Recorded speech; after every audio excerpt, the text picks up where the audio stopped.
A eleição para presidente nos Estados Unidos é só em novembro do ano que vem, mas já tem elementos para ser histórica. Hoje, o ex-presidente ou ex-vice-presidente Mike Pence anunciou a pré-candidatura dele.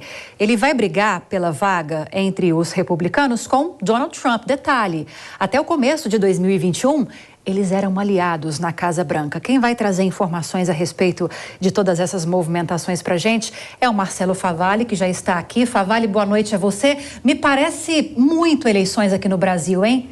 Pois é, boa noite, Lívia, boa noite a todo mundo que nos acompanha aí do outro lado da tela, do outro lado da linha. Eu vou confessar uma coisa para vocês, eu tenho uma enorme ambição de escrever um livro sobre política. Não sei como é que ele vai terminar, mas sei como é que ele vai começar. Primeiro capítulo, lição número 1, acredite em todas as possibilidades, inclusive as mais improváveis. A Lívia falava de aliados até 2021. Imagina se a gente voltasse no tempo e encontrasse qualquer americano no comecinho de 2017, mais precisamente no dia 20 de janeiro de 2017, quando Donald Trump tomava posse com o seu vice, Mike Pence. Eram BFFs, Best Friend Forevers, naquela ocasião. Passados 5 anos, agora eles estão aí disputando uma vaga. E olha, daqui para frente vai ser muita crítica um com o outro. Hoje o Mike Pence protocolou a sua intenção de ser pré-candidato entre os republicanos. Ainda tem um longo caminho para sabermos quem vai ser escolhido entre ali os pré-candidatos. Mas eu preparei aqui um breve perfil para que todo mundo entenda quais são as semelhanças e principalmente as diferenças entre os dois. Trump, 74 anos, o Pence, 61. Tudo bem, existe uma diferença de idade aí considerável entre os dois, mas ambos completam ali algo que o eleitor médio americano gosta bastante, de um presidente bem experiente. Raramente na história dos Estados Unidos foi eleito um presidente jovem. Mas o Trump, ele quebra vários paradigmas. Primeiro, ele entra na carreira política pela porta da frente no tapete vermelho, né? Primeiro cargo público na vida que ele teve aos 70 e tantos anos, um pouco antes dos 70 anos, foi presidente dos Estados Unidos. Ele começa a carreira na década de 70, herdando um negócio imobiliário do pai. Em 83, ele reforça o seu império, constrói a chamada Trump Tower.